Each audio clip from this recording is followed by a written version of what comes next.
HP के सभी exam के लिए हमारे पास क्रैश कोर्स अवेलेबल है। फुल सिलेबस कवर होगा, written notes, PDF, MCQ, mock paper, all test series 10 से 15 साल पुरानी आपको दी जाती है। डेली ऑनलाइन टेस्ट होते हैं टॉपिक वाइज, हफ्ते भर में जो पढ़ा होता है उसके बाद आपका वीकली टेस्ट होता है, सेल्फ टेस्ट होते हैं, मंथली टेस्ट होते हैं। एचपीजी के Indian polity, geography, current affairs, GK, English, math के वीडियो लेक्चर सब कुछ कवर होता है। ज़्यादा जानकारी के लिए हमसे कॉन्टैक्ट करें, पूछे हमसे क्रैश कोर्स में और क्या क्या रहेगा और कैसे ज्वाइन करना है। Hello friend, this is Vihan. HP geography के लेक्चर सेकंड में आज डिस्कस करेंगे माउंटेन रेंज, कौन कौन से स्थान कौन कौन से हिमालय रेंज में आते हैं और हिमालय में घाटियों का रोल क्या है, ए टू जेड डिस्कस करेंगे। ग्राफिक वीडियो से समझेंगे हिमालय कैसे बने, फोकस करना लेक्चर के ऊपर। चलिए शुरू करते हैं। तो दोस्तों बात करेंगे पहले the outer Himalayas of the Shivalik, बाहरी हिमालय या शिवालिक क्षेत्र। बहुत बार आपने पढ़ा होगा दोस्तों, इसको भी हम ग्राफिक्स के जरिए समझेंगे। दूसरी बात करेंगे द लेसर ऑफ या फिर लोअर हिमालयाज और द ग्रेट सेंट्रल जोन। दोस्तों इसको एक ही चीज़ से बोला जा सकता है, चाहे इसको द लेसर बोलिए, द लेसर हिमालयाज बोलिए, या फिर लोअर हिमालयाज, या फिर इसको बोलिए आप द ग्रेट सेंट्रल जोन। बात एक ही है, यानी कि लघु हिमालय या मध्यवर्ती क्षेत्र। तो दोस्तों जो नेक्स्ट बात करेंगे हम कि आगे कौन कौन से हिमालयाज हैं, द हायर हिमालयाज और द ग्रेट हिमालयन रीजन, यानी कि उच्च हिमालय या ग्रेट हिमालयन क्षेत्र, आंतरिक हिमालयन या ट्रांस हिमालयन क्षेत्र, यानी कि द इनर हिमालयाज और द ट्रांस हिमालयन रीजन। ठीक है दोस्तों, बहुत बार ये क्वेश्चंस आपने पढ़े होंगे, लेकिन मैं आपको यहाँ पे ग्राफिक्स के जरिए समझाने की कोशिश करूंगा। तो दोस्तों बात करेंगे यहाँ पे फोकस करना। तो अगर हम यहाँ पे बात करें द आउटर हिमालयाज और द शिवालिक रेंज की, अगर हम यहाँ पे बात करें तो दोस्तों आप देख सकते हैं कि ये है हमारा शिवालिक रेंज, यानी कि ये जो कलर है दोस्तों ये है हमारा शिवालिक रेंज। ठीक है, इस कलर को हम बोलेंगे दोस्तों शिवालिक रेंज। ये पहचानने के लिए दिया गया है ताकि आप यहाँ पे समझ सको प्रॉपरली। दोस्तों आज हम सिर्फ द आउटर हिमालयाज को अच्छे से समझेंगे ताकि क्वेश्चन जहाँ मर्जी से आ जाए आंसर आपके पास हो। ठीक है दोस्तों, अगर हम जब भी शिवालिक रॉक्स की बात करेंगे, यानी कि शिवालिक हिमालयाज की बात करेंगे, तो इसे बाहरी हिमालय भी कहा जाता है, यानी कि बाहरी इसका आउटर हिमालय भी कहा जाता है। ठीक है, क्यों कहा जाता है? मान लीजिए दोस्तों अगर हम यहाँ पे किसी चीज़ का सेंटर ले लें, ठीक है, तो इस चीज़ से अगर हम इस सेंटर से बाहर की तरफ नापें तो दोस्तों क्या ये चीज़ जो आ रही है वो बाहर की साइड आ रही है। ठीक है, ये इंडिया का मैप आप देख सकते हैं प्रॉपरली तरीके से। ठीक है, समझाने के लिए किया गया है दोस्तों अगर हम यहाँ पे बात करें तो ये पश्चिम में चौड़ा है। ठीक है, अगर हम यहाँ पे बात करें दोस्तों, यहाँ से लेकर जो स्टार्ट होता है दोस्तों यहाँ पे काफ़ी चौड़ा है। ठीक है, और पूर्व में जाते जाते ये क्या होता है दोस्तों, ये कम चौड़ा होता चला जाता है। ठीक है, क्यों चौड़ा होता चला जाता है दोस्तों? इसका जो लेंथ की बात करें यहाँ पे तो काफ़ी ज़्यादा यहाँ पे जो हिमालयाज फॉर्म्स हुए हैं दोस्तों, ये भी मैं आपको बताऊंगा कि हिमालयाज कैसे फॉर्म्स हुए हैं। वीडियो ग्राफिक्स के जरिए मैं आपको समझाने की कोशिश करूंगा यहाँ पे। तो दोस्तों अरुणाचल प्रदेश में क्या होता है कि ये 4 भागों में बंट जाता है। ठीक है, और यहाँ पे जो चीज़ इंक्लूड नहीं की गई है मैं आपको बता देता हूँ कि अरुणाचल प्रदेश में 4 जनजातियां भी पाई जाती हैं। ठीक है, ये जो मैं अभी आपको बोल रहा हूँ कि शिवालिक रेंज जो है वो ये 4 भागों में डिवाइड हो जाती है अरुणाचल प्रदेश में जाके। ठीक है, कौन कौन सी 4 भागों में डिवाइड हो जाती है? तो पहला आपको याद रखना है डफला, साथ साथ में नोट डाउन कर लीजिए, काफ़ी इंपॉर्टेंट पॉइंट्स है ये। डफला, मिरी, ठीक है, ये इसको भी नोट डाउन करिए। ओबार, अबोर, मिरी, ठीक है, और मिशमी नोट डाउन कर लीजिए। लिखने में थोड़ी सी प्रॉब्लम आ रही है दोस्तों, यहाँ पे साफ आपको नज़र नहीं आ रहा होगा तो आप नोट डाउन कर सकते हैं डफला, मिरी, अबोर, मिशमी।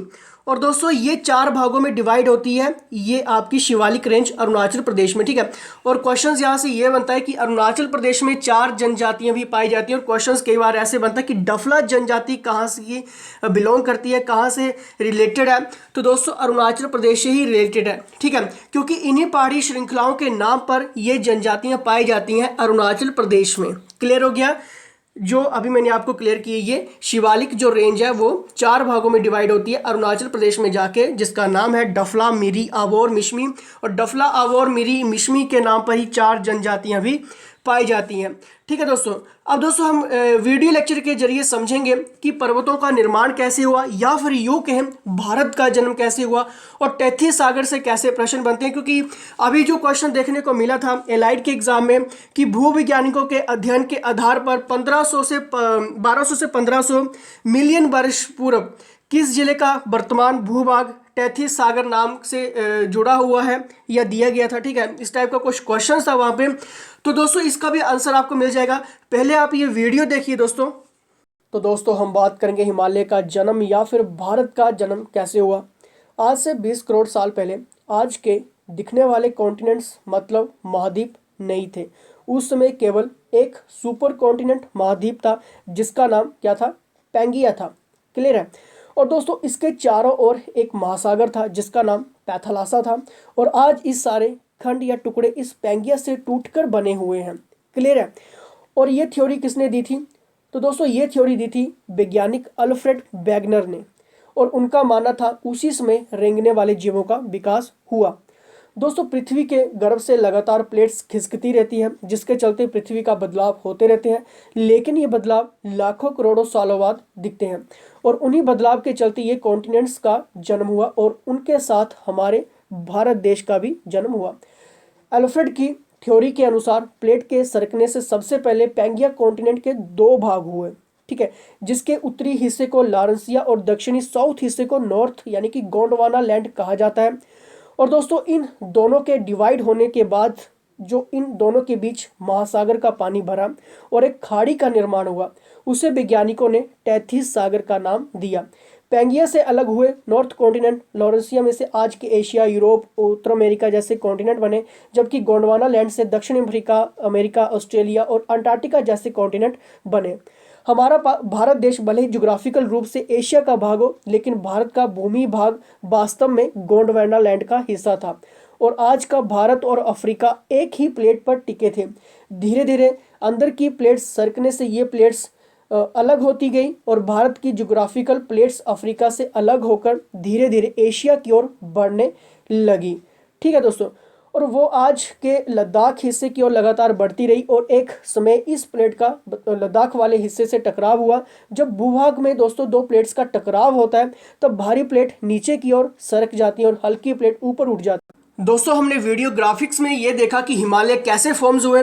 अब दोस्तों बात करेंगे यहाँ पे जो आपकी येलो लाइन है, इसको हम जब बोलते हैं दोस्तों लेसर हिमालय। ठीक है, अभी हमने डिस्कस किया इन चीज़ों के ऊपर, लेकिन आज सिर्फ हम हिमालय शिवालिक के ऊपर ही पढ़ेंगे। लेसर हिमालय हुआ या फिर आपका मिड हिमालय हुआ या फिर आपका ट्रांस हिमालयन हुआ जो आप ये रेड कलर में देख सकते हैं, इनके बारे में डिस्कस हम दोस्तों नेक्स्ट लेक्चर में करेंगे। लेकिन आगे इनके बारे में कैसे कैसे क्वेश्चन बन सकते हैं, चलिए दोस्तों इसको अच्छे से समझ लेते हैं आपका यहाँ पे शिवालिक क्षेत्र के बारे में। ठीक है, तो दोस्तों चलिए स्टार्ट करते हैं। यहाँ पे अगर हम यहाँ पे बात करें द आउटर हिमालयाज के बारे में, तो दोस्तों इसे बाहरी हिमालय भी कहा जाता है, जैसे कि मैंने अभी आपको क्लियर किया। पश्चिम में चौड़ा है, पूर्व में कम चौड़ा है। ठीक है, ये जो मैंने आपको ग्राफिक्स के जरिए समझाया। और दोस्तों ये शिवालिक पहाड़ियाँ लंबाकार होती हैं, ठीक है, लंबाई में होती हैं ये। ठीक है, ये भी आपको क्लियर हो चुका है। आगे बात करेंगे इसके बारे में। दोस्तों शिवालिक रेंज की बात करें तो इसका मतलब होता है अर्थ शिव की जटाएं। ठीक है, इसे मानक पर्वत भी कहते हैं। काफ़ी क्वेश्चंस यहाँ से बनते हैं। और समुद्र तल से इसकी ऊंचाई की बात करें 350 मीटर से 800 मीटर तक की इनकी ऊंचाई है शिवालिक रेंज की। अगर वर्षा की बात करें, ठीक है, अगर हम यहाँ पे वर्षा की बात करें तो 1500 मिलीमीटर से 1800 मिलीमीटर तक की यहाँ पे वर्षा हो जाती है। अगर आपने हिमाचल का मैप देखा होगा, अच्छे से मैप देखा होगा, तो आपको क्लियर होगा कि इसमें कौन कौन से स्थान आते हैं। चलिए इनके बारे में भी हम डिस्कस कर लेते हैं। जैसे कि इसमें जो स्थान आते हैं दोस्तों, सिरमौर हो गया, सोलन हो गया, कांगड़ा हो गया, बिलासपुर हो गया, हमीरपुर हो गया, मंडी का निचला भाग। ठीक है, अब आपको क्लियर होगा ये जो मान लीजिए ये हिमाचल का नक्शा है, तो आपको क्लियर है कि यहाँ पे जैसे मंडी है तो इसका जो निचला क्षेत्र है दोस्तों इसकी शिवालिक रेंज में ही आता है। ठीक है, और नाहन हो गया, चंबा हो गया, यहाँ पे जैसे आपको क्लियर है दोस्तों चंबा का एरिया आता है। ठीक है, तो इसका जो बिल्कुल निचला हिस्सा, ठीक है, जो धर्मशाला अगर आपने देखा होगा दोस्तों, जो धौलाधार की पहाड़ी है दोस्तों, तो ये थोड़ा सा इसके नीचे नीचे डाउन एरिया में दोस्तों क्या है कि आपका ये शिवालिक रेंज ही आते हैं। ठीक है, उसके ऊपर क्या है दोस्तों धौलाधार पर्वत श्रृंखला के बारे में भी हम डिस्कस करेंगे कि कौन कौन से उसके बीच में आएंगे नेक्स्ट लेक्चर में। तो ऊना हो गया, कांगड़ा हो गया, इसके जो निचले भाग हैं दोस्तों ये आते हैं आपके शिवालिक रेंज में। ठीक है, आगे बात करेंगे, आगे देखते हैं। दोस्तों अगर हम यहाँ पे बात करें कि कैसी मिट्टी यहाँ पे पाई जाती है, ठीक है दोस्तों, ये आपकी अलाइड एचएस से लेकर सभी एग्जाम के लिए ये बेस्ट प्रिपरेशन है। इससे बेटर जो लेक्चर है दोस्तों, इसमें सब कुछ इंक्लूड किया गया है और कैसे कैसे क्वेश्चंस बनेंगे ये भी आपको क्लियर हो जाएगा।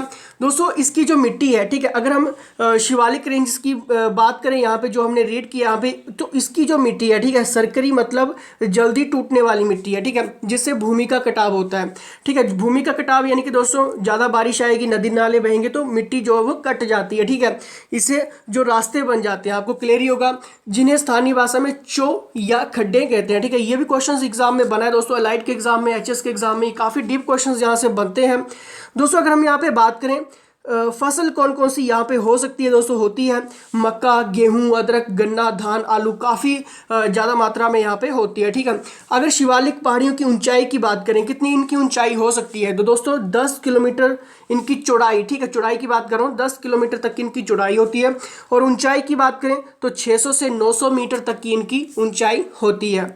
शिवालिक पहाड़ियों में घाटियाँ कौन कौन सी होती है, और काफ़ी इंपॉर्टेंट है दोस्तों। अभी हमने शिवालिक पहाड़ियाँ तो हमने डिस्कस कर ली, लेकिन पहाड़ियों के बीच में दोस्तों आपको क्लियर ही होगा कि घाटियां बन के आती हैं। तो दोस्तों लंबाकार दून घाटियां, आपको क्लियर ही होगा, अगर आपने रीड किया होगा हिमाचल के बारे में आप पढ़ रहे हैं दोस्तों, तो आपको क्लियर ही होगा कि लंबाकार दून घाटियां सिरमौर की, जैसे कि क्यारदा दून हो गई आपकी, सोलन की नालागढ़ दून, सप्रून घाटी, ठीक है, ये आपने रीड किया होगा, ठीक है। आगे बात करेंगे क्योंकि यहाँ से क्वेश्चंस बनेंगे, अगर आप इसको फोकस करके चल रहे हैं अभी तो कुछ भी स्किप नहीं होने वाला है, क्योंकि जब हम इनको सब कुछ क्लियर कर बैठेंगे, पूरे के पूरे माउंटेन्स हम रीड कर लेंगे, उसके बाद हम एक क्वेश्चन सेट लगाएंगे। क्वेश्चंस देखना दोस्तों, आपके सामने आंसर निकल के आएंगे, खुद आप आंसर लगाएंगे।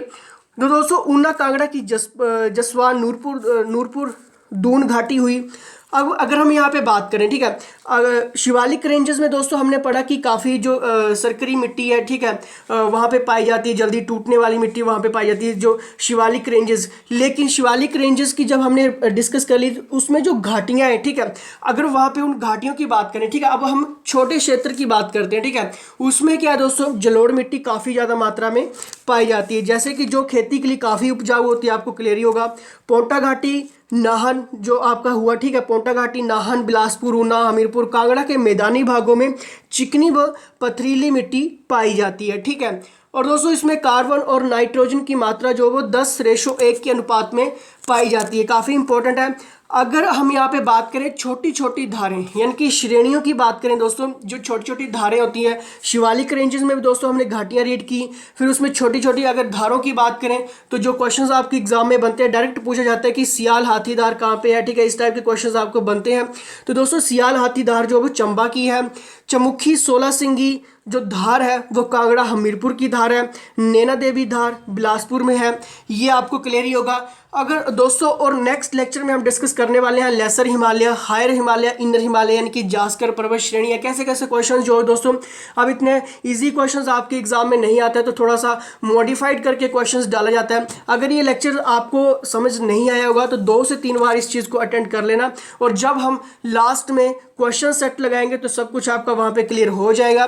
तो लाइक कर दीजिए दोस्तों, जो पहली बार विजिट कर रहे हैं सब्सक्राइब कर दीजिए। तो इसी के साथ धन्यवाद।